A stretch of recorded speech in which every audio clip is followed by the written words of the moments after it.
Welcome to the Leadership Guide, the show that takes you from peak performer to legendary leader by helping you unlock your heroic potential to emerge into who you are meant to be. This show is not your typical show on leadership.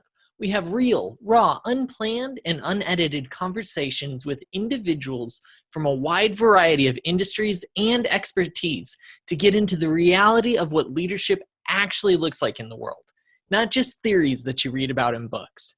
We leave the conversations unedited because leadership is not about perfection. And because this show is unplanned, you get unique insights and you get to see a side of these individuals that they don't usually share anywhere else.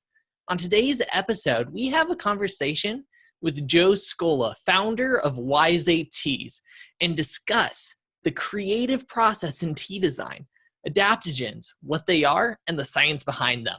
The power of relentless positivity, the science of giving, and how it all relates to leadership. I'm your host, Cody Dakota, founder of the Leadership Guide, a member of the Forbes Coaches Council, and finalist for the Extraordinarian Award for coaches with ideas that can change people, businesses, and the world for the better for my ideas on leadership. We are sponsored by KDDM Inc., your one-stop shop for growing your business. If you're an entrepreneur, you'll want to meet my friend Tony Kaufman and her team at KDDM Inc. to help you clarify your message, get seen, get heard, and get sales. Because most entrepreneurs get stuck in the digital and social media world and don't know how to stop losing money and leads. KDDM Inc. is a world-class digital marketing agency that offers professional video production, amazing US-based virtual assistants, and brings the best tools and resources in the industry for entrepreneurs with their done for you and done with you solutions. Thanks to KDDM Inc., more entrepreneurs are reaching their heroic potential. If you would like to be a proud sponsor of the Leadership Guide show, please go to www.theleadership.guide and fill out the Contact Us form. We'll get in contact with you shortly. And don't forget, stay tuned to the end of the episode to discover how to join the League of Legendary Leaders, an association of leaders with the goal to raise $100,000 monthly to support nonprofit causes, which are currently looking to impact the world and make it better for future generations. Now, on to the show.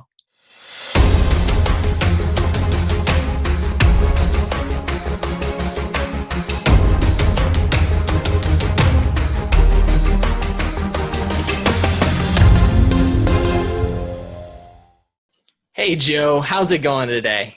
Going great, Cody. Great to be here, man. I'm excited for this. I'm excited for this too. Right now I am actually drinking one of your teas, your Wise Ape Tea. I find to be extremely delicious, and it's been having some great side effects. I'm drinking Coconut Warrior right at this minute. Thanks, man. Glad you're enjoying it. That's one of our most popular teas. Yeah, it's a really nice coconut vanilla black tea with some turmeric, and it's awesome stuff. Absolutely, no doubts there. So Joe, I let people introduce themselves because you know yourself far better than I know you. So Joe, tell us about who is Joe. So yeah, my name's Joe Scola. I'm the founder of Wise Ape Tea Company. We craft like really unique tea blends by sourcing ingredients from around the world, such as adaptogenic herbs.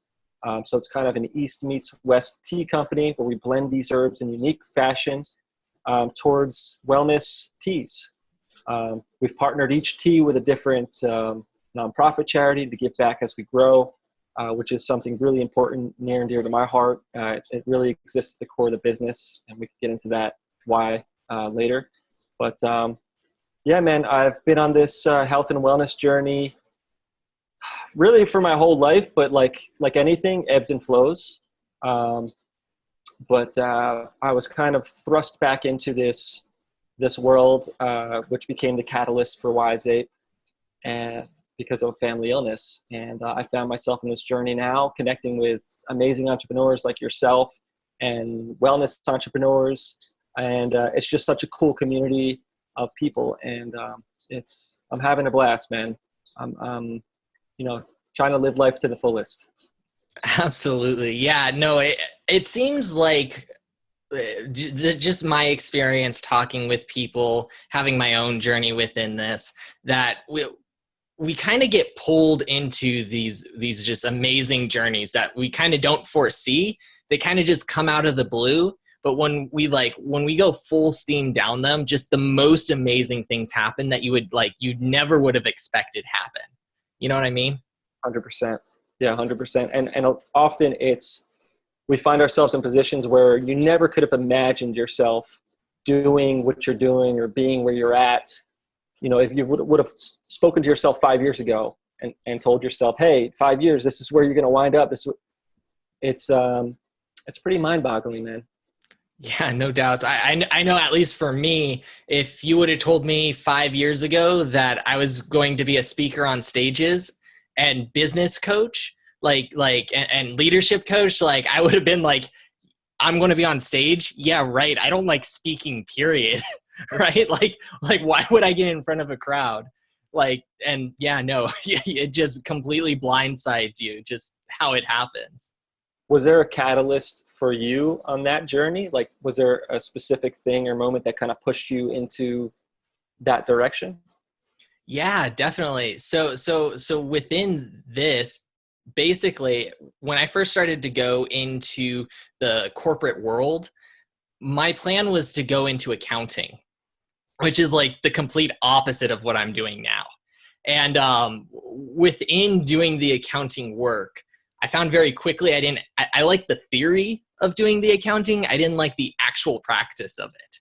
Mm-hmm. And so like within that, I was just kind of like, well, this was like my whole plan was like, I'm just going to cruise down this thing and keep going till, retirement age or whatever.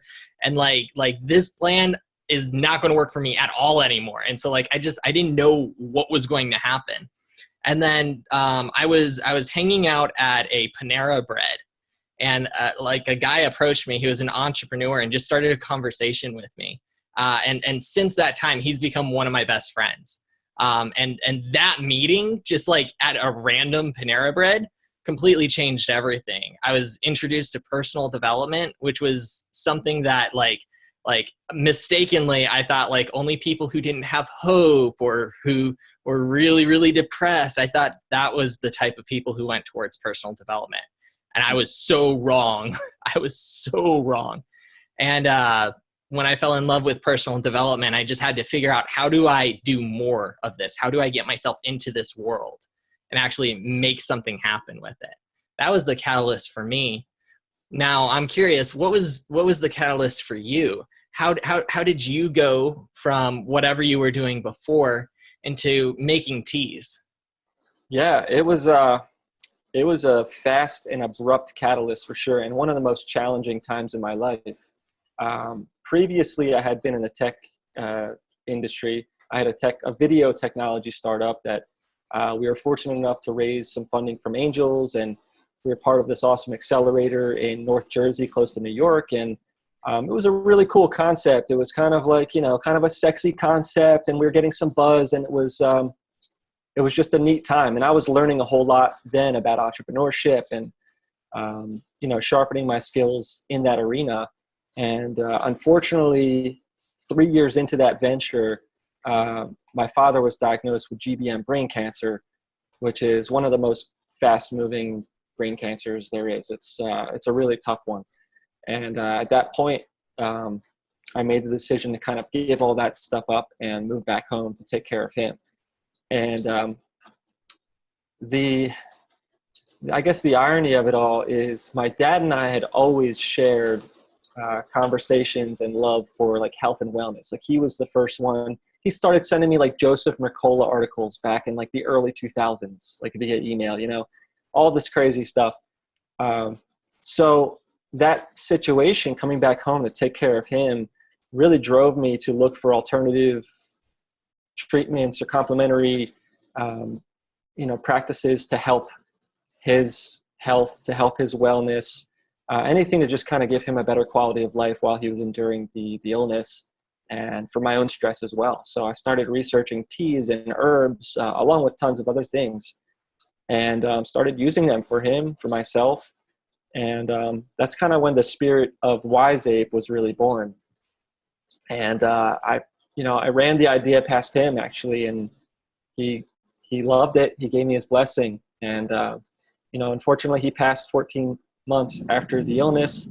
But at that point, it was like the universe had kind of spoken to me and shown me this new path, and I decided like that's what I needed to pursue.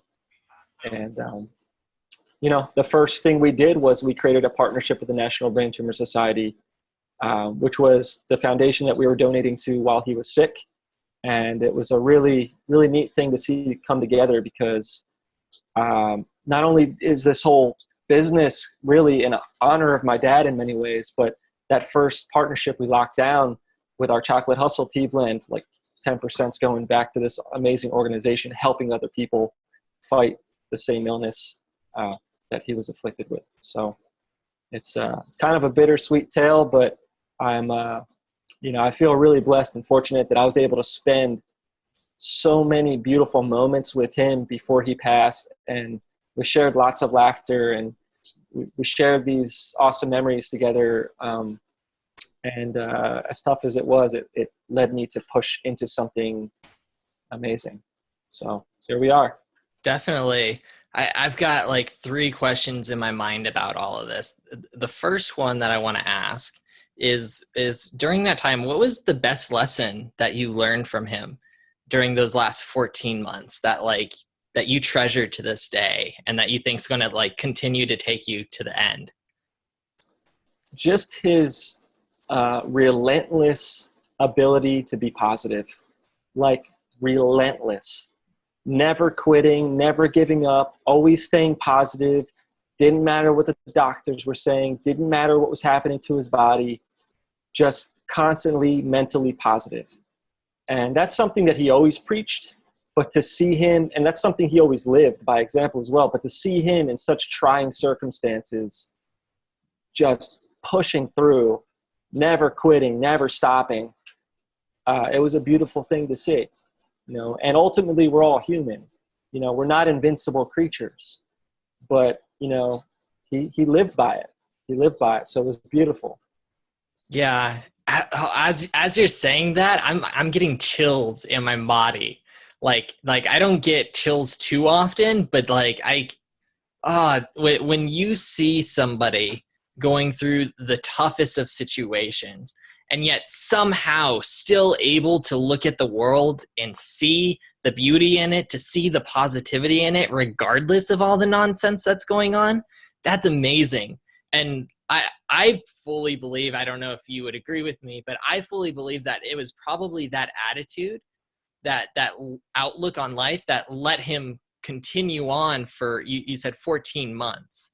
Yeah. When you said it's one of the fastest moving cancers. And a lot of people die really quickly once they're diagnosed with cancer.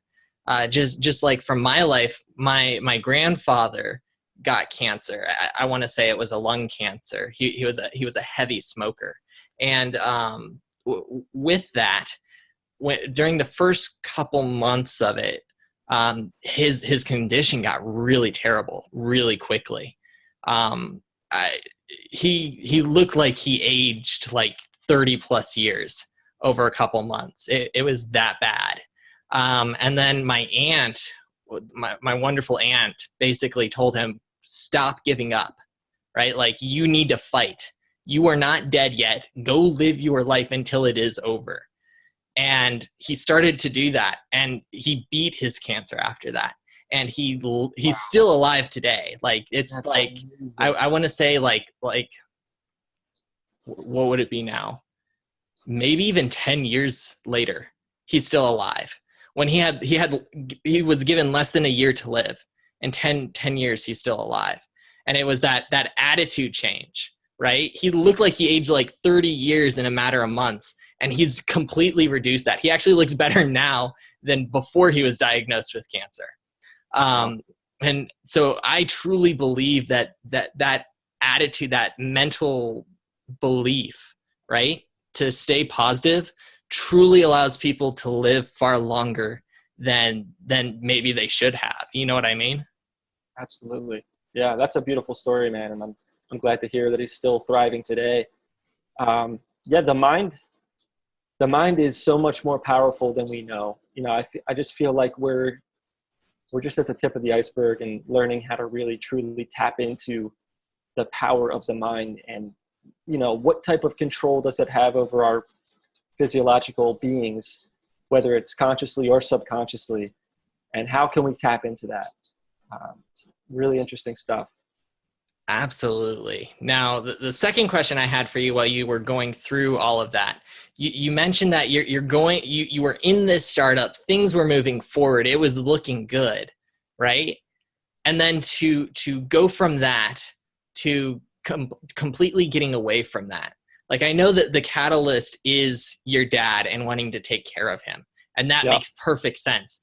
But like, what are the other emotions you're feeling that time? And what was it that allowed you to overcome those emotions to focus on what I would say is more important? Because that's a battle a lot of people face. They see opportunity in front of them, and they see something they believe that is high in their values that they should tend to. And they have this kind of battle going on in their head. Like, should I continue with this opportunity, even though it might take time away from this thing I value, or should I completely just give that up and spend time where I feel like I really should? How did you overcome those types of thoughts? Yeah, I mean, it's a great question. I think oftentimes we tend to neglect what our gut is telling us and how things feel. And it's easy to look at opportunity and money or respect in your industry and drive towards that regardless of how good it feels to you. And there were other things going on at the time where our company had changed a bit, and although we were driving towards success with it, there were certain things that were starting not to necessarily feel like they were fitting regardless. And then my dad got sick, and to me at that point it was kind of like a no-brainer. But it was really tough for me the biggest challenge I'd say was like, I didn't want to feel like I was giving up on something, because there were other people involved in that project, and there were investors involved in that project, and I never want to let anybody down. Yeah. I hate to commit to something and then let somebody down. That really, really bothers me. So that was like a big challenge, but at the same time, this is my dad. Like, I was really close with my father. I had so much reverence and respect for him. And like, there was nothing that was really going to stop me from going home to take care of him and handle that. And at the time, there was no way I could split that time between his care and this business. And really, it would have, if I tried to do both at the same time, it would have been little energy to both. And the business would have suffered. My father would have suffered. It wouldn't have been fair to anybody. And I knew in my heart what I wanted to do and what I had to do. And that was go home and spend the last 14 months of my father's life with him. And zero regrets with that, man. Absolutely. Yeah. What I love in that, and I think this is a large missing piece in the world right now, is well, it's kind of two pieces that go hand in hand, but it's that intuition and following what your heart is saying. There's actually some fascinating research behind the heart going on right now. It's actually called neurocardiology, which is basically the neurology in the heart. So your heart actually has neurons within it that function like a brain, and it communicates back and forth with your actual brain. And the impulses from your heart can overwrite the impulses from your brain, and the impulses from your brain can just also overwrite the impulses from your heart. And so you've got these communications going back and forth like that. And I think that a lot of times what we feel in our heart, in our soul, whatever you want to call it, ties into that neurocardiology. And when we don't listen to it, we're kind of rationalizing things with our mind. to supersede that, even though deep down we feel like we need to be listening. And I think that more people in the world, I think a lot of people are not listening to what their hearts are telling them, and they're rationalizing everything just with their brain. And I think that both types of thinking are really powerful. And I think that to feel really fulfilled in life, you need both working together, not one or the other. And you did that in that moment. You were utilizing both of them because your heart's telling you got to go back to your dad. Your brain is saying, well, I don't want to give up on this situation. But your brain is also rationalizing, I don't know how long I have with my dad. And when you combine the heart with the mind and saying, well, the heart is saying go with my dad, and I also rationally don't know how much longer it's going to be. And I also rationally have figured out that if I try to do both, it's not going to be fair to anybody. You're basically going all in where the two are connected. And I think that you brilliantly demonstrated that in your life. And I think more people need to do that. Yeah, I think it's not easy to do either, right? Because Yeah. we all carve out our own narrative. A lot of it's ego sometimes too, where you think you should be going in a specific direction or attaining certain things or making X amount of dollars or whatever it may be. The ego often can drive you towards decisions that aren't best suited for you. And it's hard to confront yourself sometimes. But situations like that force you to confront yourself. You can't escape it. Like you're forced to confront yourself and your emotions. And, hopefully people are fortunate enough to make the right choices. Definitely. I'm 100% on board with you. Now, the third piece of what you mentioned in there, you touched on a key word that I think is really important to touch into within the context of leadership. And you said that kind of during that time with your dad, it drove the spirit of Wise Ape. And so I want to know and learn more about what was that spirit, what developed that spirit, and what has that spirit kind of become today? Yeah, I mean, it was a combination of things, and it's kind of like what our company stands for at this point, right? It's about altruism, right? So it's about giving back. I was there servicing my dad at moments towards the end, like he was a child, like he was my own child. And I remember reflecting on that, thinking, man, this is what he gave this to me when I was a child. And now I'm fortunate enough to be in this situation where I can give this back to him. Not everybody has this. Not everybody has this time. Not everybody can give back like this. And I was there taking care of him, man.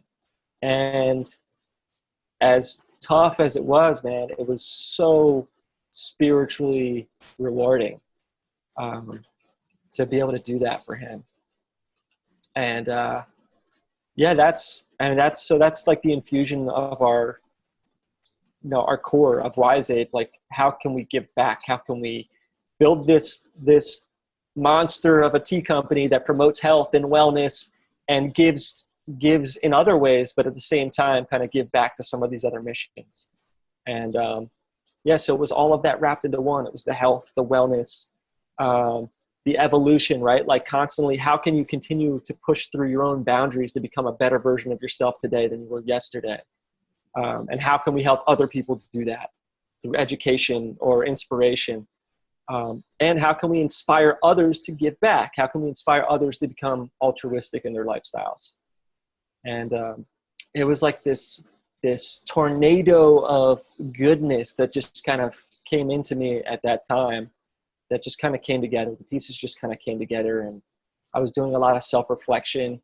I had a lot of time on my hands, just kind of sitting there in quiet rooms, thinking and writing and researching. So, yeah, I don't know how it all happened. I just know it happened. Definitely. And I think that the spirit of giving is so important. And there's a ton of science that supports how important it actually is. Because like some people think like, I don't have enough to give, right? that drives a lot of people and prevents them from giving. Even in my own life, that's been a mental block that I've had in the past that I've had to figure out how to overcome, because to give doesn't necessarily mean monetarily, and you can give in so many different ways. And what science is actually showing is that people who give are actually happier overall. They tend to live better lives. They have better relationships, which all of these tie together to support a healthier living, less disease, longer lives from this spirit of giving. And I think that is like, that's so powerful to think about. And then on top of that, right, we think like, oh, because I give something, they're getting something and I'm losing something. But what the science also shows is that when you give, physiologically, you actually receive a lot more than they do. And so it's actually more beneficial to give to somebody, physiologically speaking, than it is to receive from somebody. That's pretty incredible. Yeah. Yeah, I mean, you could feel it, you know, when you do go that extra mile or do a nice deed for somebody or what, and it could be something as simple as holding a door for an elderly person who's like, you know, 5 feet from the door, but you stand there the extra 10 seconds because it feels right and it feels good. And it puts a smile on their face. But just those little things, you could feel it in those little things. You could feel it in larger things. So that makes a lot of sense.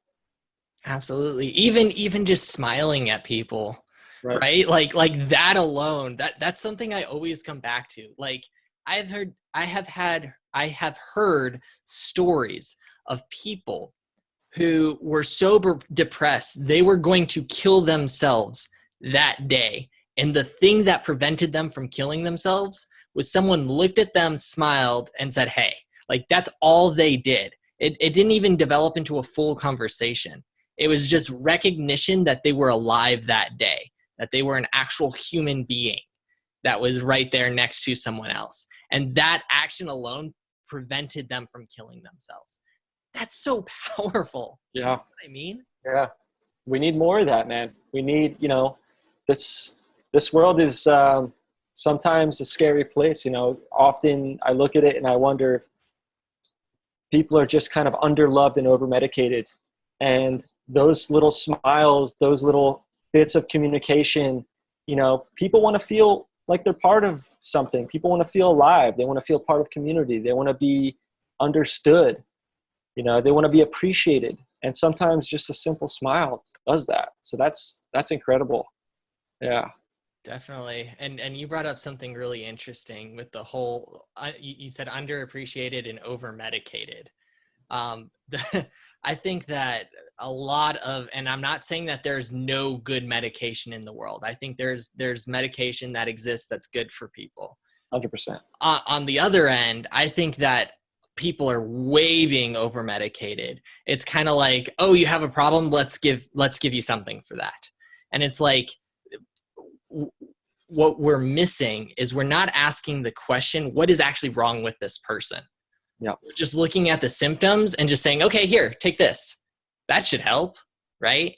But then it doesn't. Why? Because the problem isn't in the feeling, it's something deeper than that. And that thing isn't changing. So it's like somebody cut off an arm, right? And you put a Band-Aid on it. It's like, no, that arm's going to continue to bleed no matter how many Band-Aids you put on it, right? Like you need to do something serious if you're going to stop all that bleeding.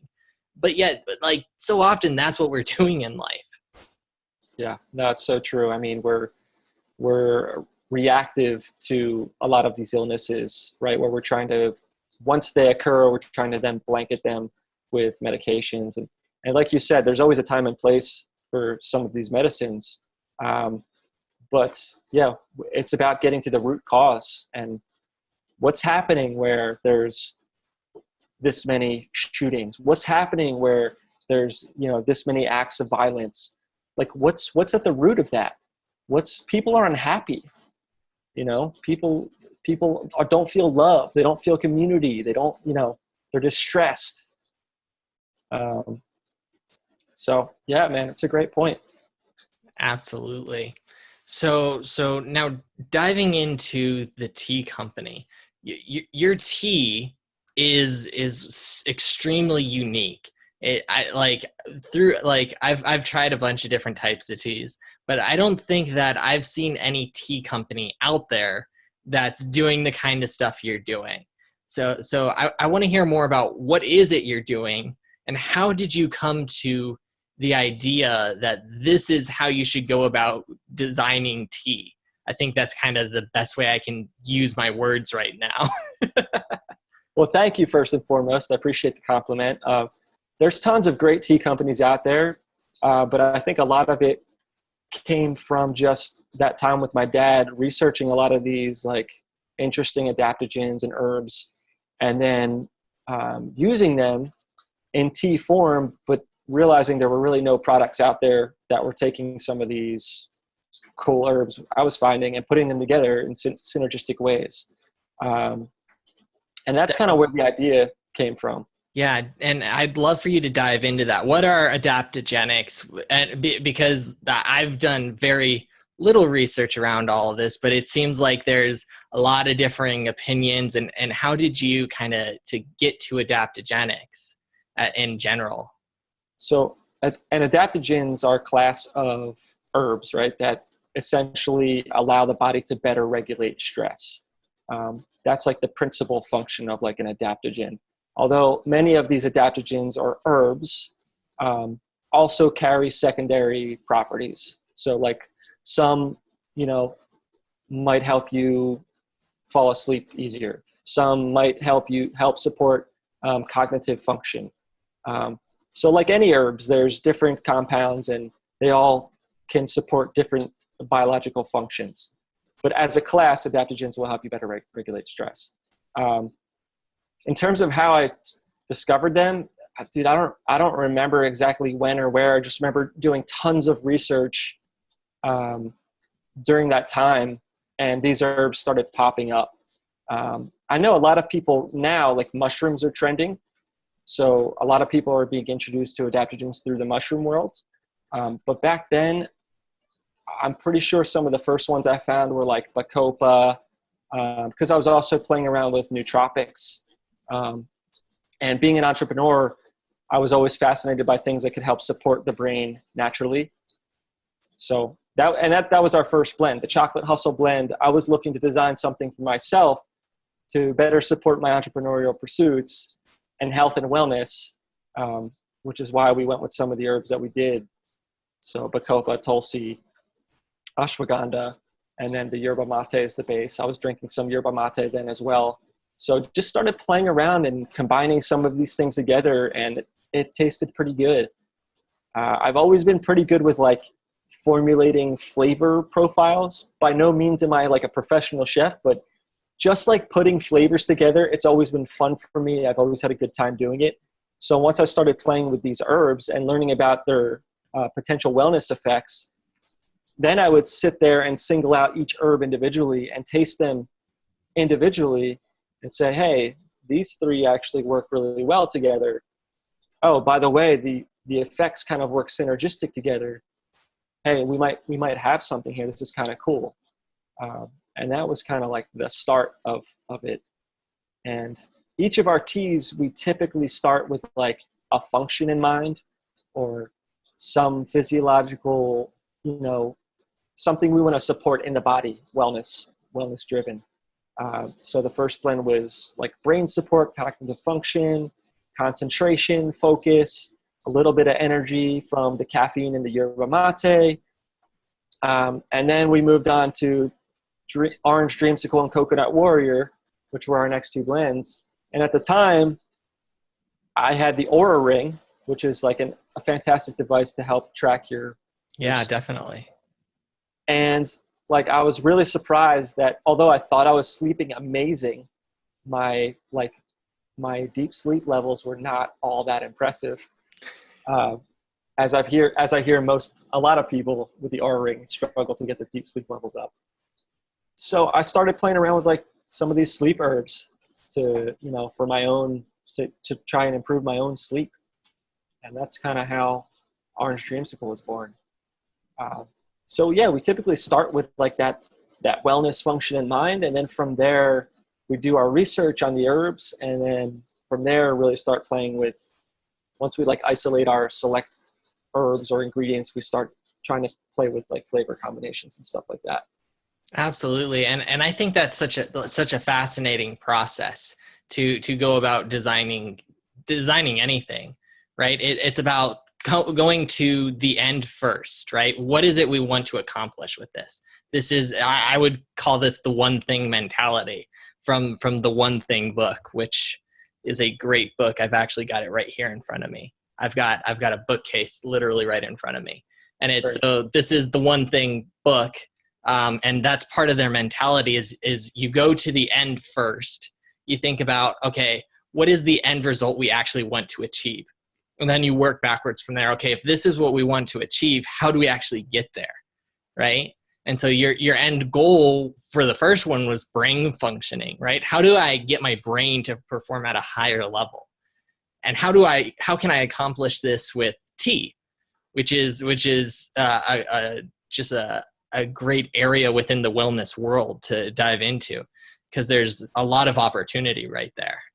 And then you went about, okay, well, if I'm designing a tea, I need this type of material, right?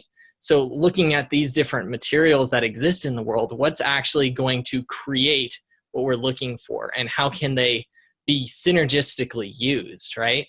I think there are a lot of people who would look at something like that and they would go like, oh, this one helps with sleep, this one helps with sleep, this one helps with sleep. Let's throw it all together, right? Like, let's just like, we're not going to look at the synergy of it. We're just going to throw it into a thing and say it's good, right? And then you don't know what's going to happen if it's not synergistic, right? That's right. Yeah, and it's a lot of trial and error too, right? And I mean, the thing with any type of herb or any class of herb is everyone's biology is so different that you don't know how, like, I could react completely different to one of these teas or any herbal supplement than you would. So it's an interesting world to play in, man. And different dosages, you know, you might feel a profound effect from the smallest amount of valerian root, where it might take like 2 straight grams for me to feel anything, you know? Yeah, definitely. And that, how do you go about playing within that? I'm just curious, just because it can be so varied between people. How do you actually play in that game? I mean, the first thing we try to do is we try not to put like a million different things in our blends, because then you start losing potency for like everything. And while I wish we could have like giant, like 10-gram tea bags, we're limited to like the size. So we do have to be specific in what we choose. And a lot of times that might be just kind of playing with things in-house and testing formulas within the team, sending some of our teas out to some of our tribe members ahead of time before we launch to see what people think of them and how they're reacting to them. So, I mean, at this stage in the game, we do a lot of crowdsourcing with stuff like that to try and just kind of dial in and hone in on what's working. But yeah, it starts in-house. It starts with me and a few people on our team really looking at some of the research, then starting to play with combinations, seeing how we feel, seeing how it tastes, and really starting to sculpt all that together. But yeah, it's you can't always please everyone either. You know, that's just how it is. So yeah, there's some people who aren't, all of these teas aren't for everybody, you know.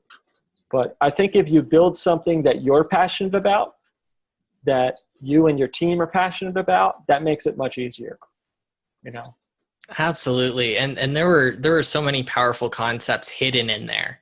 For instance, one of the things that I saw was really important that you mentioned that I could foresee a lot of people just very quickly overlooking is the concept that we're not going to put everything into one little tea bag, right? So often in the entrepreneurial world and the business world, people go like, okay, I'm going to do everything, right? Like, okay, like, you know, instead of like trying A, B, and C, I'm going to do A through Z all at once. And then they do nothing well. Like none of it actually works.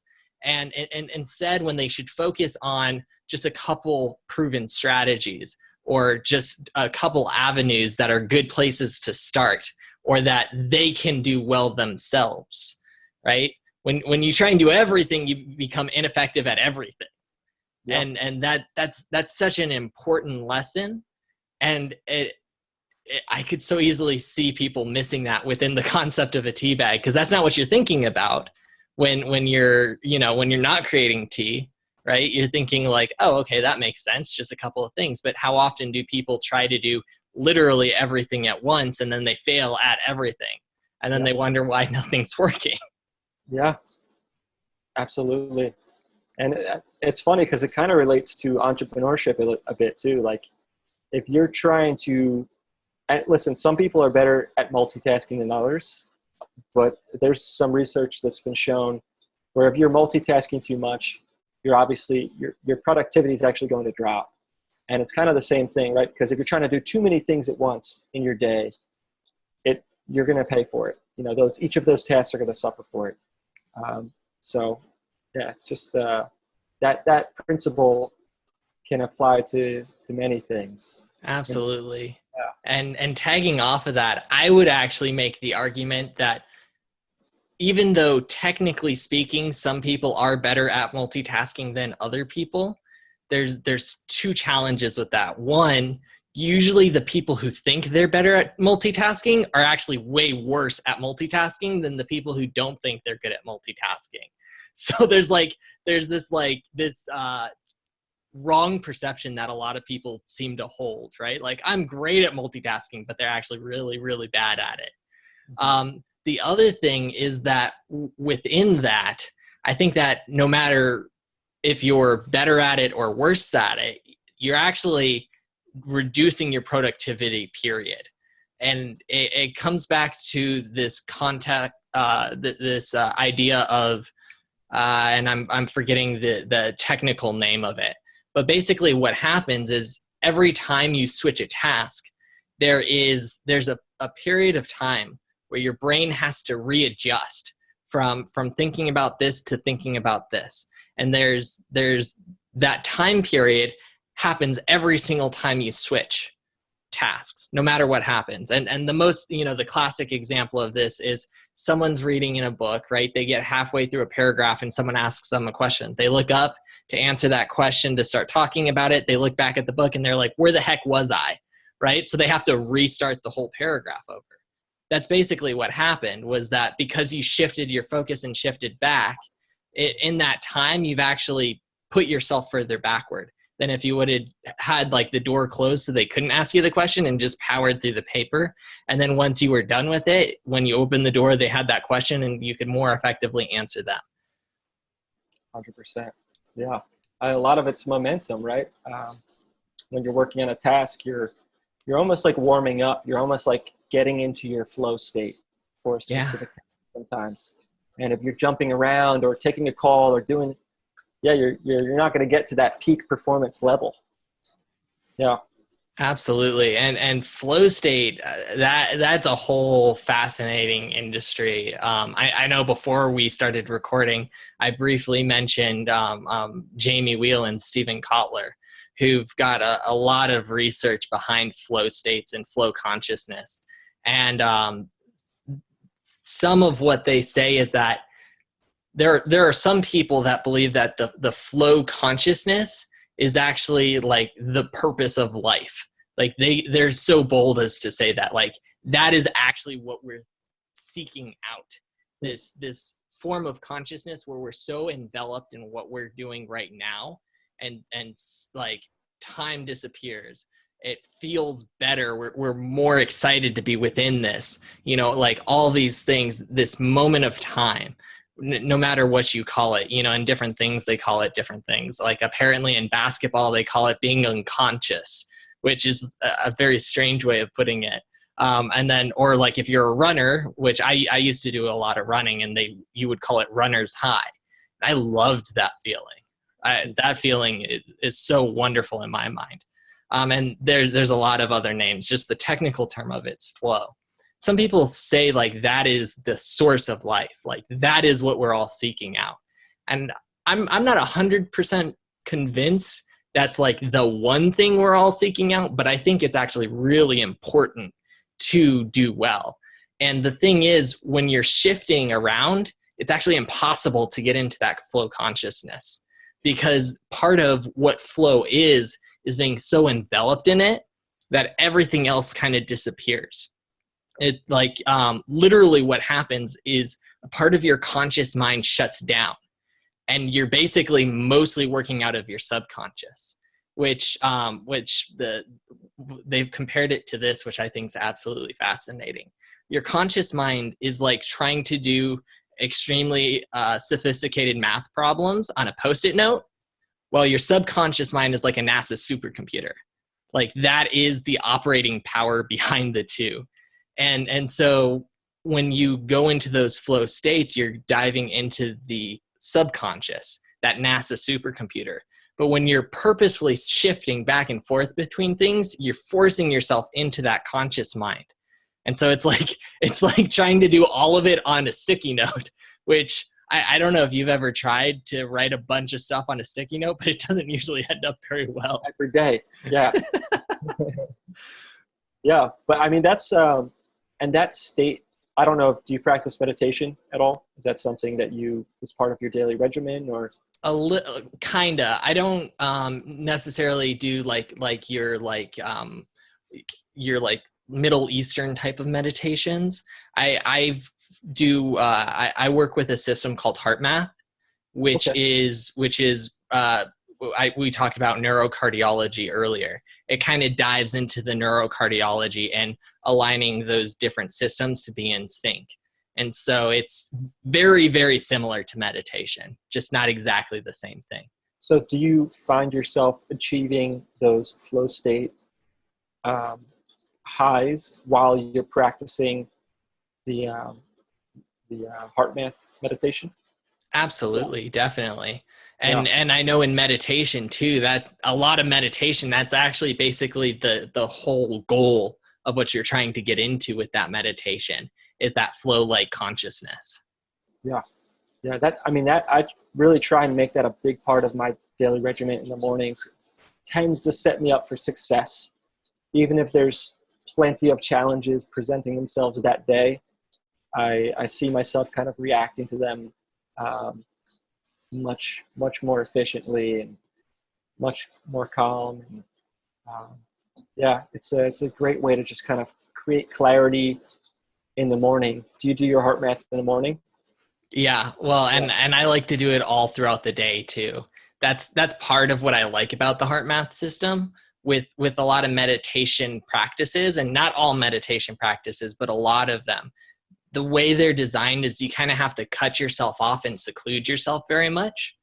Whereas the HeartMath meditation, you can actually do it while you're in a conversation with somebody, and they're never going to know that you're doing it unless you tell that to them.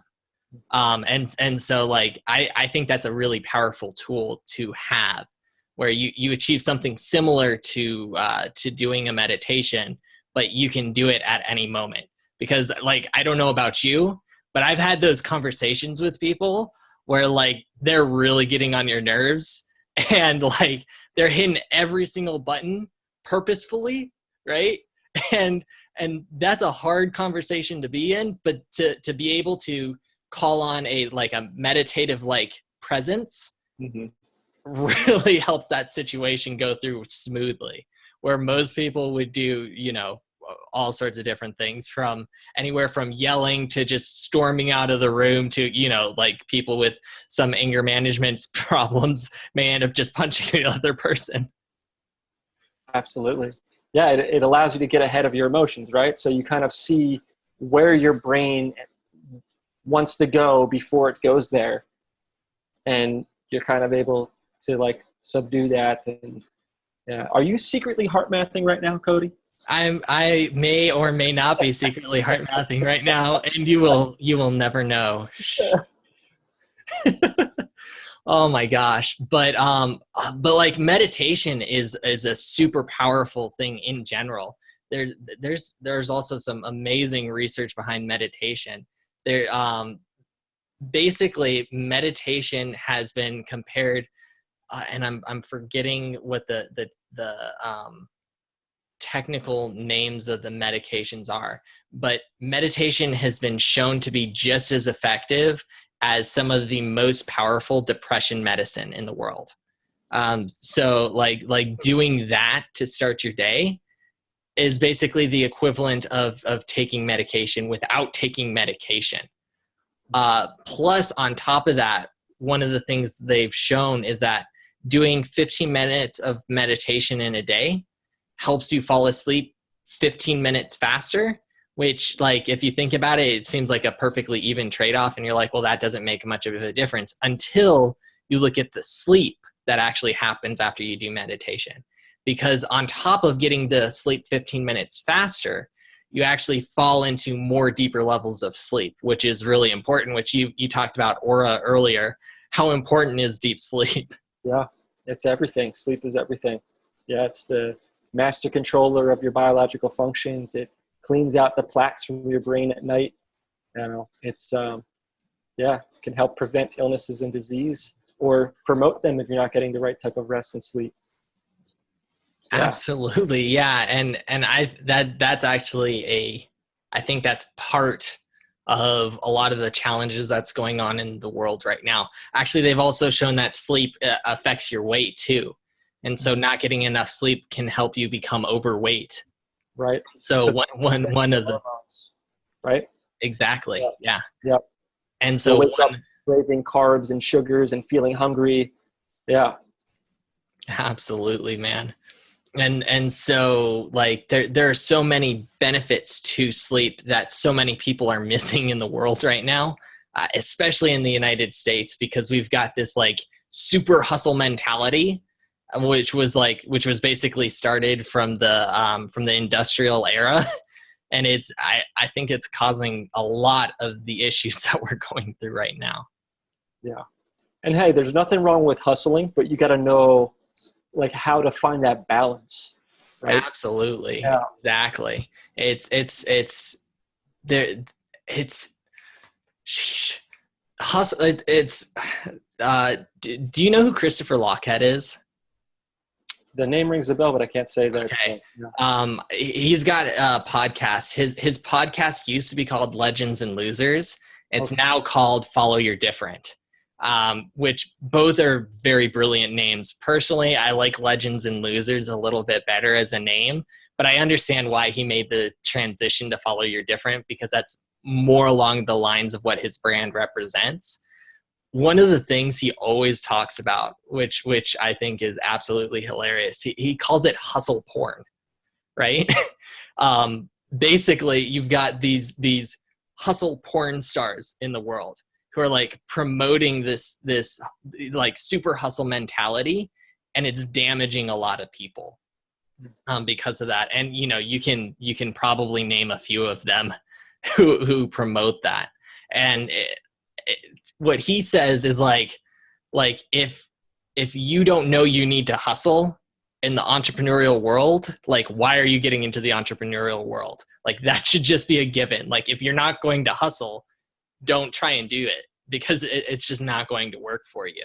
But like to make it like the thing of all things, like the most important thing of all of it, it gets into really dangerous waters really quickly.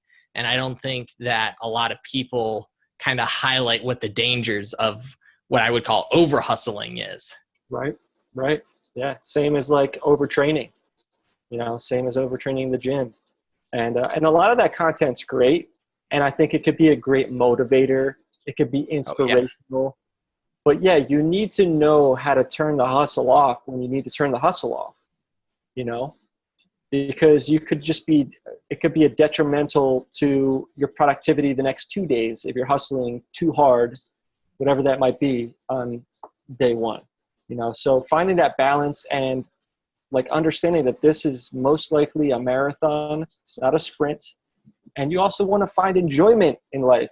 You want to find that balance to enjoy, if you're hustling so hard that you don't even love what you're doing, you're just hustling, you're just grinding because that's the sexy or cool thing to do, that you're missing life, So, Absolutely. but I get it. Some of that content's fun. It's cool to watch, but it should be used as a tool, right? It should be like, hey, let me kick my butt into like, you know, fifth gear this morning. Let me throw on some, we don't need to drop names, but X, Y, or Z. And, Yeah, yeah, absolutely. And it's kind of like when looking at a toolkit, right? You need to have multiple tools in your toolkit. Sometimes you need a hammer, right? Because you've got a nail and you got to pound that nail, right? And that's kind of like what hustle is, right? The problem is if the hammer is the only thing in your tool set, you approach everything like it's a nail. And then you're wondering why you're trying to put in a window and the hammer keeps breaking the glass. Like, you're like, why isn't this working? It's because you need another tool. yeah, yeah. It happens a lot, man. Absolutely. So I'm just curious because we talked about we just brought up tools. What are some of the most important tools you utilize as an entrepreneur in your life to drive your brand, your business to success? What are some of those tools you utilize? Most of them are just like wellness tools. So like I'd mentioned meditation, that really helps to set my day, sets the tone for me. Physical activity, whether it's like a nice deep stretching routine in the morning or sometimes followed by an intense workout, different tools in the gym, obviously. And then different supplemental tools like teas or herbs or, you know, any other supplements. Although I do try and keep things mostly like natural. I'm like a big believer in like slow drip health. So like just kind of constantly feeding good stuff into the system. I mean, I'm human. I'll have a cheat day here and there. I'll have a cheat weekend, whatever. I'll enjoy some good food. But yeah, just constantly kind of being conscious of what you're putting into your system, because that's going to have a profound effect on your productivity, a profound effect on your mood, a profound effect on long-term health, which feeds back into the cycle. And then just trying to create systems and routines for myself that I know make myself better. So, and this is a challenge for me sometimes, but instead of like watching YouTube at night before bed, like reading a good book, getting into creating those good habits, those good practices.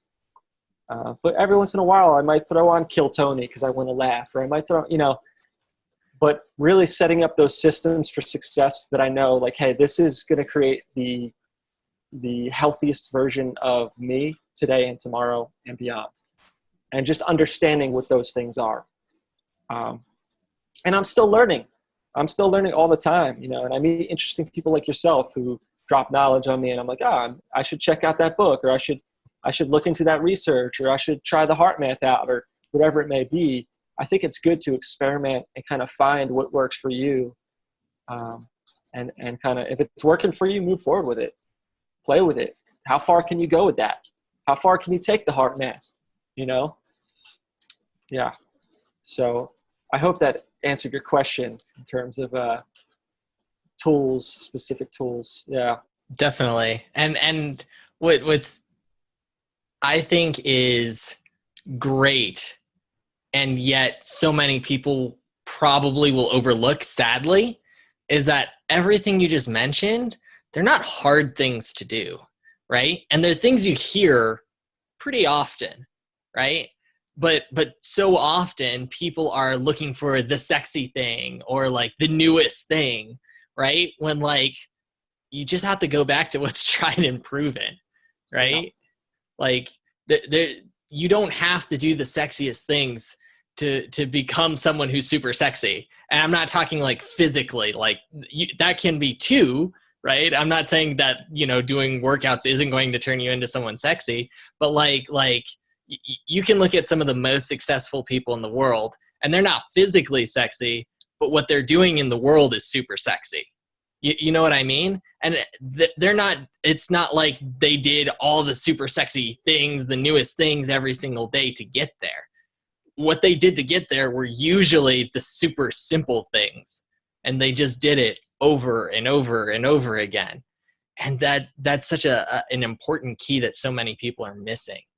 They go to one thing and they're like, this is the thing to beat all things. And they're like, yes, let's do that. Right? When they just need a good night's sleep. Mm-hmm. They need to enjoy life a little. They need to take care of their health. Right?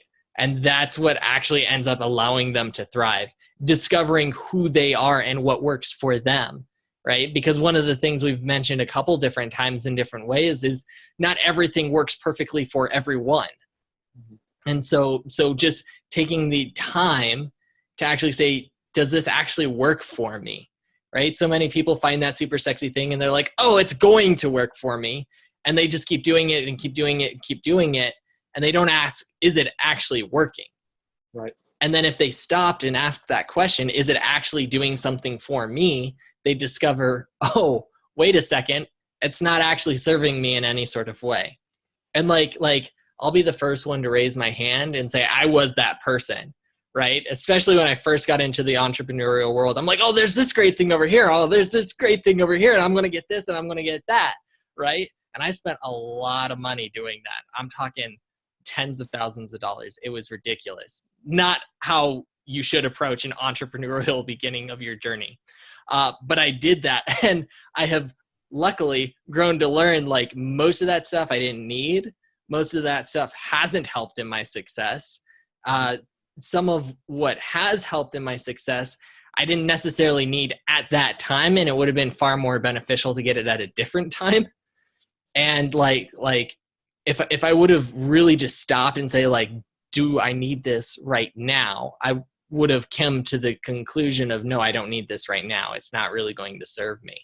And I luckily have that mindset now where I can see the plethora of opportunities that happen to pop up when you start finding opportunities, right? Like, have you found this, that like once one opportunity pops up and you go after it, all of a sudden you're like overloaded with opportunities and you're like, why are all these opportunities coming at me at once?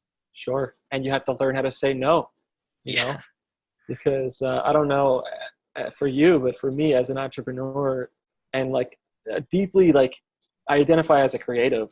So I'm constantly wanting to create more and more things, more and more products. This over here, here's an idea here, here's a concept here. And when I was younger, it was to a detriment, because I would try and chase all these different ideas because it was exciting, it was fun. Let me do this over here, let me do that over there. But ultimately, projects weren't getting complete, you know, and I was failing here. This was half done, and I wasn't seeing potential from anything, you know. And as I kind of matured a bit, I started to understand that it's okay to say no, and you know, you need to learn to dial in to focus intensely. Coming back to the multitasking idea, right? Just on a different level, you need to focus on this one thing with all of your energy to birth it, to create a beautiful thing at the highest level before you can go chase something else.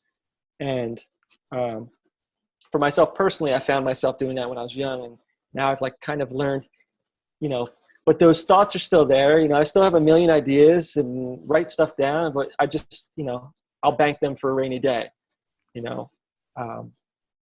But you touched on something interesting too earlier, not to rewind too far, but oh, go for it. You had mentioned how people they're attracted to, in entrepreneurship, to doing to trying the latest sexy thing. Yeah. Right.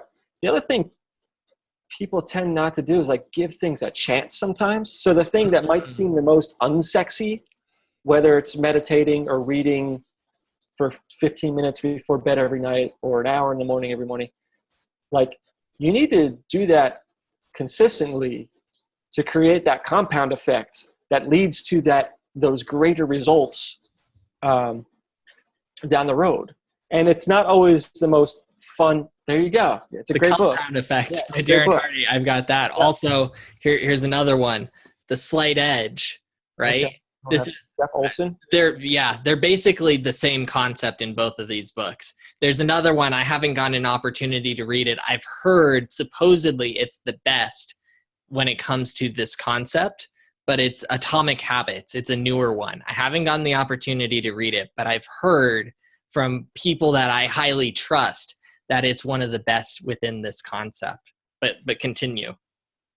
Yeah, no, I mean, that was just pretty much it. It's like the compound effect takes time.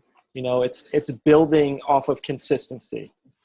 So if you are coming into something thinking that looking for immediate gratification or immediate results, it's not always going to work that way. You're not going to meditate one day and like necessarily feel amazing and like just, and if you're like, oh, I don't know, I don't feel that different.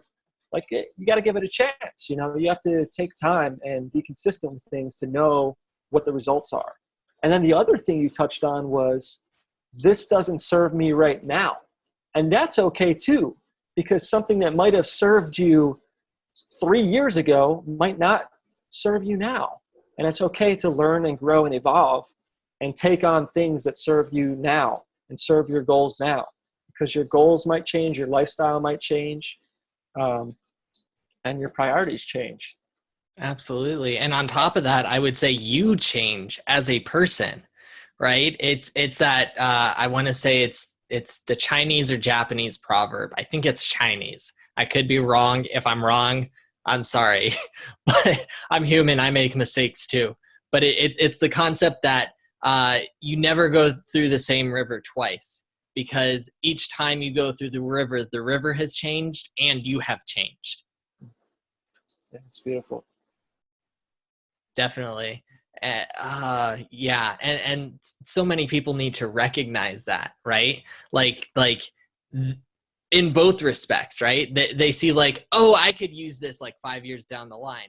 Well, don't worry about it right now. That'll be great for you in 5 years. Get it then, right? But you don't have to focus on it now, right? And the other thing that a lot of people do is, 5 years down the line, they're like, oh, this was the thing that helped me get here. I'm going to hold on to dear life to this thing, right? And it's like, well, that's actually the one thing that's holding you back, right? Like, and like, I'm thinking of it kind of like this, like so many businesses start their businesses like on social media, right? And like there have been businesses who started their business on like Facebook. They were kicking butt. They were doing super awesome. Facebook changed their equations and the business died. Why? Because they were so attached to what was working in the past. They're like, oh my gosh, I'm so attached to doing it on Facebook because that's what was creating all of my success. But then it stops creating all of that success. And if you continue to hold on to it, you're going to drown, right? When you need to let go of that and start pursuing the next thing that's actually going to serve you well. Yeah, adapt, evolve, thrive. Yeah, absolutely. I mean, you could look back, look at Blockbuster Video. Like that. Exactly. I mean? Which, by the way, has one of the funniest Twitter accounts. Like the last remaining Blockbuster still tweets out. Really? Just hilarious stuff. I've heard that there's only one left. It's privately owned and it's like in Alaska, right? I think it's somewhere in the Midwest, I want to say, but yeah, it's like, but it's funny. Their Twitter account's funny. But yeah, I mean, they didn't choose. They held on to that old way of doing business, right? Netflix came in. They laughed at Netflix, and we've seen that time and time and time again. But yeah, the same can go for personal development. You might be holding on to something that served you 3-5 years ago, and maybe that elevated you to where you are now, but you may have transcended that point. Maybe you need that next thing, whatever it is, to bring you to the next level, to bring you closer to your goals. Yeah. Absolutely. I love that. Now, I'm personally curious. We're talking about transcending, moving on to the next goals. Where do things go from where you are currently? I'm curious with Wise Ape Teas, where are you going to go from here? What's kind of next for Wise Ape Tea? Because I thoroughly enjoy the tea. I think it's great, and I'm just curious, like, what's next for you guys? Where do you foresee things going right now? Well, I mean, we're building an awesome community of tribe members It's been so cool to connect with people who appreciate what we're doing, and it's been awesome to serve them and hear some of the reactions and read these like little messages and notes and how we're affecting people in their day-to-day lives, whether it's helping them get better sleep or just giving them joy in their day. That's just the amazing part of this business. It's like hearing from people who love our stuff and knowing that it's a positive impact. So I could promise you that we're going to continue to pump out products that are directed towards wellness, health, positivity, altruism. We're working on a few new products. We might be jumping outside of just the standard tea realm soon. So we're playing with some things. We do have a couple kombuchas out right now. They're local to New Jersey. We worked with an awesome company, culture company, and did a collab on those with some of our tea blends. So we like to experiment. We like to network and meet other like-minded individuals and companies and kind of see what comes. So aside from like future products, we're looking to expand our reach. We should be moving to Amazon pretty soon. Interesting. Yeah, to make it easier for our community to have quick and easy access to us, and to also reach new people who haven't heard of us yet. Amazon's an amazing portal for that. Yeah, and a few other things in the works. But yeah, I mean, the one thing that we always focus on is holding true to like our core values and our core mission, altruism, performance, evolution, the APE, and that's where everything kind of. Hold on, is that where ape came from those three things? It's not where it came from. Okay. But it's just that it happened to fit. It happened to kind of come together. It was like, again, one of those synergistic things where it was like, yeah, this is what we are. This is awesome. But Wise Ape as a name really is symbolic and representative of the balance between mind and body, strength and wisdom, right? You have the strength of this incredible animal, the gorilla, and then you have the third eye of wisdom. And so it really represents that balance, strength and wisdom. And that's something that I always saw in my dad. He was just a special human, and it's really reflective of like who he was. Like he was this strong, athletic, like seemingly invincible guy. Like I heard, like growing up, I heard like legends of like stuff he had, like. And obviously it's my dad, so I'm a little biased, but it was just this, I had this like vision of who he was. And then I would see him, and then come to find out he was like a lit major, and he's like this gentle, kind-hearted soul, and he can make anybody laugh, and he would warm up a room. So to see that balance in him, again, it just all came together in this business here. And yeah, it's pretty cool, man. Absolutely. And one of the things that I like to talk about and have like a personal mission to create in the world is more legendary leaders. And how are legendary leaders created, and how do people become legendary leaders? And one of the misconceptions that sometimes happens around that is when people think about legendary leaders, they immediately think of like the top business people in the world. And though they are legendary leaders, I'm not going to like take that away from them. That's not the only thing that contributes to a legendary leader. Sometimes it's the most unassuming people that actually become legendary leaders and inspire someone else to become a legendary leader. And for you, what I hear in the way you talk about your dad and the way you've designed your business around so many things that were important to you and him together, right? What I hear is that to you, your dad was a legendary leader. And he was a legendary leader to multiple people, it sounds like. But even if he was only a legendary leader to you, even if that was the case, sometimes that's all it takes. Mm-hmm. Legendary doesn't have to be worldwide. Legendary could be one person. and what that one person inspires with their life. Yeah, that's a beautiful sentiment. Yeah. I think also, like when I think of legendary leaders, I like that. Sounds good. When I think of legendary leaders, I often think about how do you react in the face of adversity, you know? Because that's what this life is, man. That's what this world is. Like, it's not going to be a smooth sailing, easy ride. We are meant to experience adversity for a reason. We're meant to experience that to tap into parts of ourselves that might be uncomfortable to tap into. But how are you going to react to that? You know, and how are you going to push forward? And is it going to be with positivity? Because there's several paths you can take. But how do you push through those tough times? And, you know, how can you push through and serve others? Absolutely. I have to 100% agree with you there.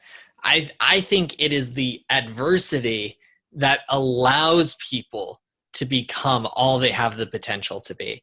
I don't think it's possible to become legendary. I don't think it's possible to change the world, right? I don't think it's possible to change one life without having gone through something yourself adversity wise. And you know, the adversity is going to be different for different people, right? Like for you, it was your dad dying from cancer, right? That was a huge adversity for you that you had to overcome.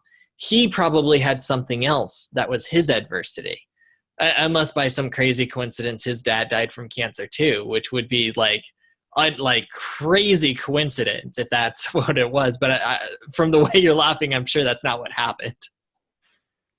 That definitely wasn't that.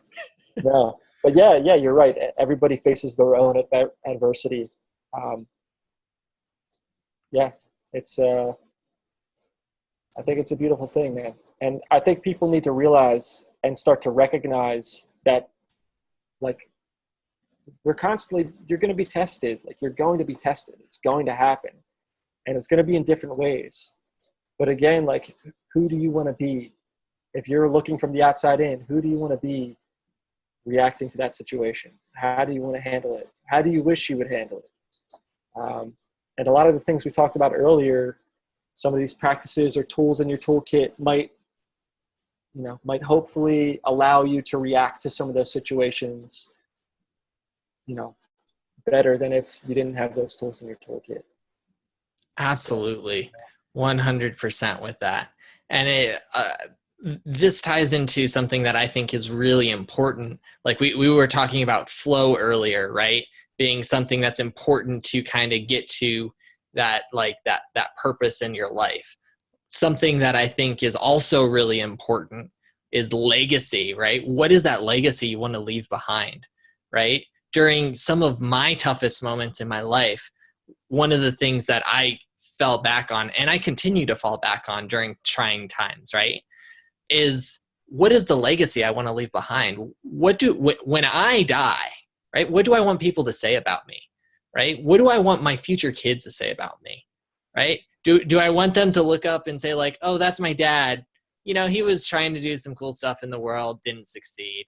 Like, is that what you want them to say about you? Or do you want them to say like, wow, that right there, that's my dad. He went out in the world and he did something awesome.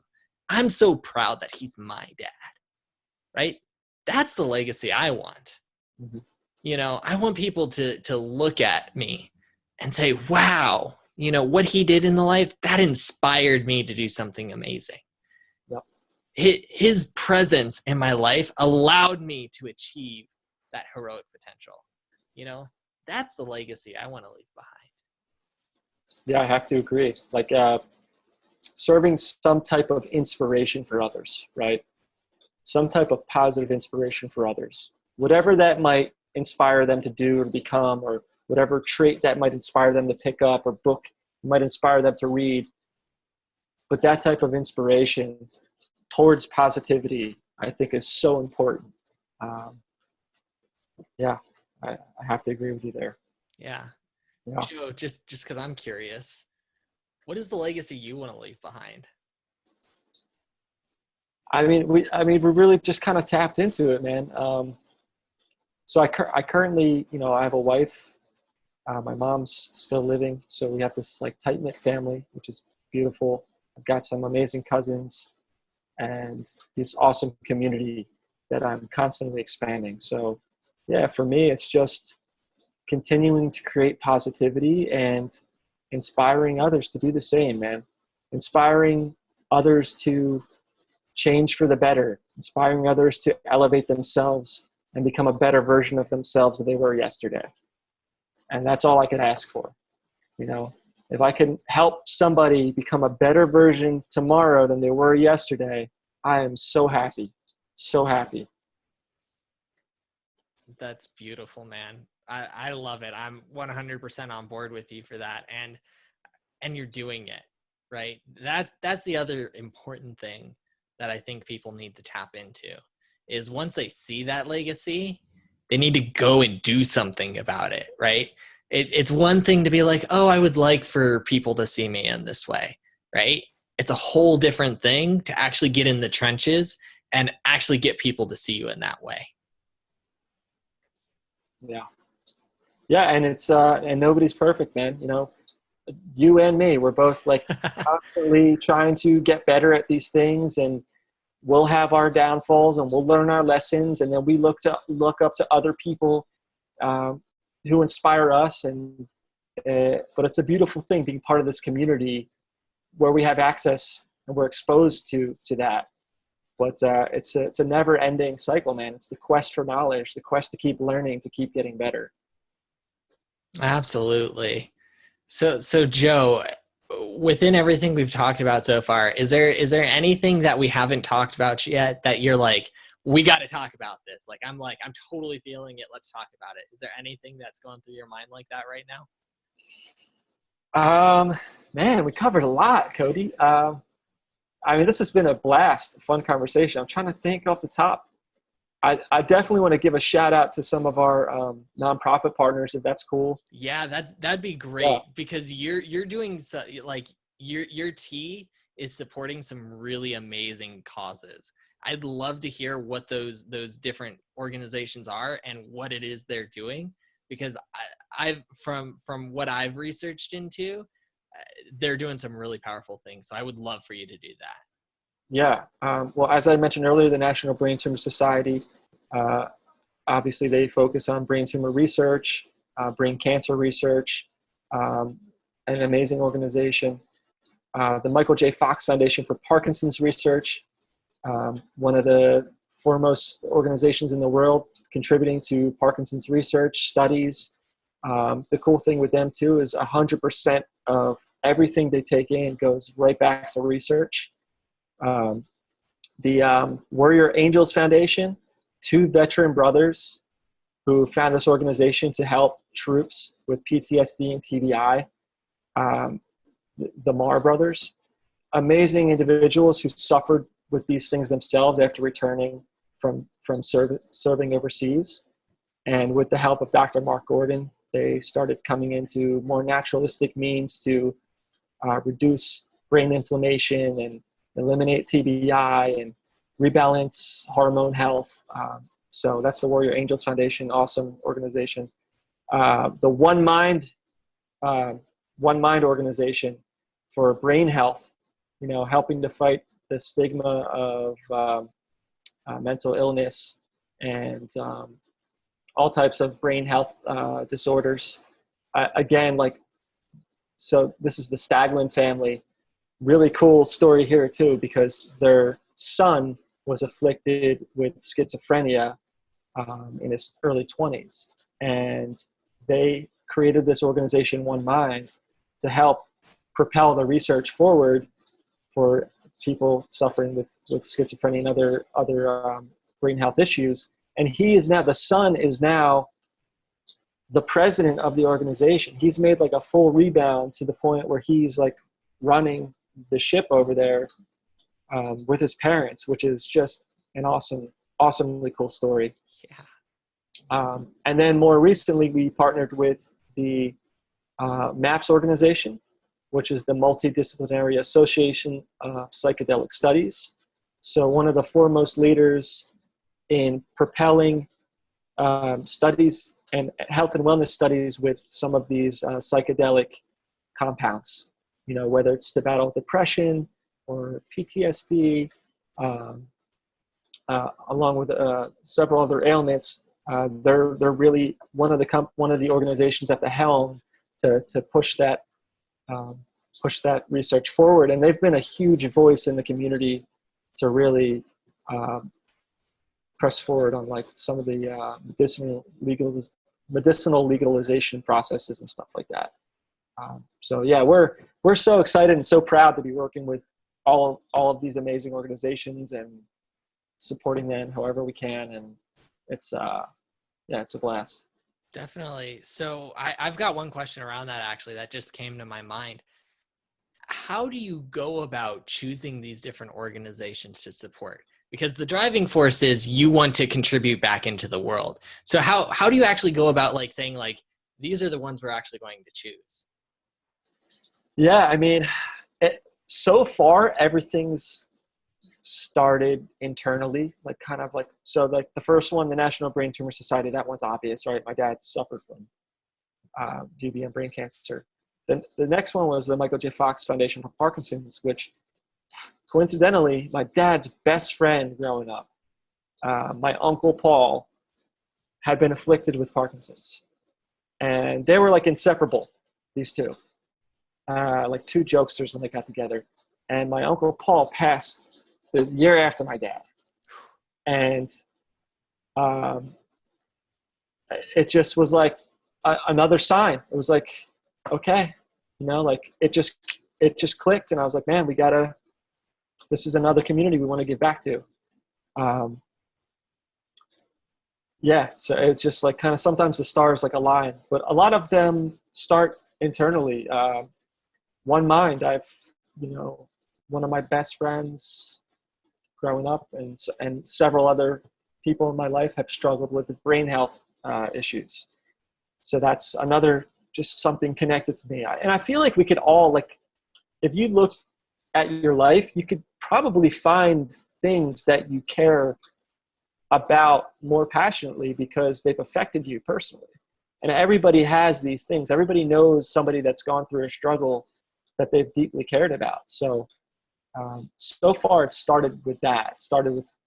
Selfishly, it started with my own personal struggles in my life that I want to give back to. That's. I think that's such an ironic phrasing. Like, I selfishly chose this organization to give to. Like, you're still giving. It's not selfish. Yeah. But I get what you mean. Yeah. I think that is such a powerful way to go about choosing how to donate to different organizations. And I think being able to give to organizations is just really powerful, no matter how you go about it, right? Some people will do it monetarily, and if you have that ability, that's amazing. But like, even if you can't do it monetarily, go donate some time.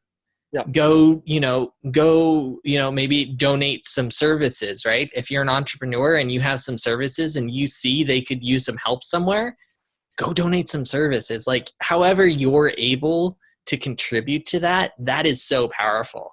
Because what I know with a lot of different organizations that are out there, like nonprofits and all these different things that are supporting major causes, is they don't get nearly enough funding as they need to actually accomplish what it is they need to do. They don't get nearly enough support from people and services to actually do the workload behind getting these things done. And if we just started to contribute in whatever little ways we can, I know for a fact that changes so many organizations, just the little bits. If you have one person give $1, right? It doesn't seem like that much, but you get 100,000 people to give $1 a month. That's over $1 million a year, right there. That changes people's lives right there. And if we could get more people to donate just a little bit, right? Whether it's with money, with time, with services, however that is, we could dramatically change the world very quickly. So quickly. Yeah, 100%. I feel as though there's like a little bit of an awakening happening in society, and more and more people are waking up to this and understanding that, business can thrive with a solid foundation of ethics as well, and with moral compass. Like, it doesn't just have to be a numbers game. We can build a world where, listen, if you like to make money because you want to travel around the world, you can still make money, but you can do so ethically, with principles, with morals, and give back to these other amazing companies, or give a push here, or lend a hand there. Yeah, man, I think it's a mindset thing. It's a perspective thing. But I'm seeing that shift. And I don't know, maybe it's just the circles that I'm in, but I feel like I'm seeing that shift online too. And people are starting to wake up a little bit and understand that. I think so too. And the key to make any major shift happens is individuals, right? There's this great TED talk out there. I want to say it's like 3 minutes, but it's like, how do you start a movement, right? And the way it starts is there's this guy just standing on a hill, right? And he's starting to dance. Like, it's ridiculous. He's got no rhythm or anything. And he's just like, he's just going at it, right? And for a while, he's just like, he's completely alone, right? But then all of a sudden, one person stands up and starts dancing with him. And then pretty quickly after that, another person, and another person, and then another person. And then all of a sudden, like, everybody on the hill is rushing to join in on this dance party, right? Like, it's the individuals that take one step at a time, right? Even if it's a very small step, that end up creating the actual movement. And so these movements are starting, right? But it still requires more individuals to jump in and dive into changing the world. That's right. Cody, let's keep dancing, brother. Exactly. Right? Like, whoo, yeah, I've got that white boy-itis, right? Where I don't know how, like, I've got 2 left feet and 3 hands. Like, it doesn't make any sense, but that's me. Joe, of everything we've gone through, because we've definitely touched on so many different things. If you had to leave just one thing with everybody, what would you want that one thing to be left with everyone? Just be true to yourself. Be true to yourself, and be true to yourself, and make sure you give yourself time to kind of self-reflect and see who you are, so you can be true to yourself. Don't get propelled forward don't get caught up in just the narrative you've been telling yourself, or the narrative that your friends or family are telling you. Look inside, find out who you are, where you want to be in life, which direction you want to go, what drives you, where's your passion, and go in that direction. Absolutely. I love that. That's such a powerful message that so many people need to hear, because there's so many perceptions in the world, and they try and put that perception onto you. And a lot of times that perception isn't true of you. And so you need to discover what is the truth of who you are. Because I think we've talked a couple different times about why people are feeling the way they're feeling in the world. I think that's another part of it, is that people don't know who they are. They haven't asked that question. They haven't pursued finding that question. And I've been there. So I know what that feels like. I know what it feels like to feel lost, to feel like you don't have a purpose, to feel like if I died tomorrow, it wouldn't matter. Like, I get that feeling. And I also know how powerful it is when you stop and ask the question, who am I? What can I do in the world? What are the small things I can do today to put myself towards doing amazing things? I know how powerful that question is. And if more people did that, I think the world would completely change so quickly. Yeah. Can I add one Yeah, last thing do onto it. that? Do it. Don't forget how powerful you are as an individual. I think it's so easy to forget how much power we have in this world, what we can achieve, what we can accomplish, who we can inspire, the movements we can create. Be that dancer on top of the hill.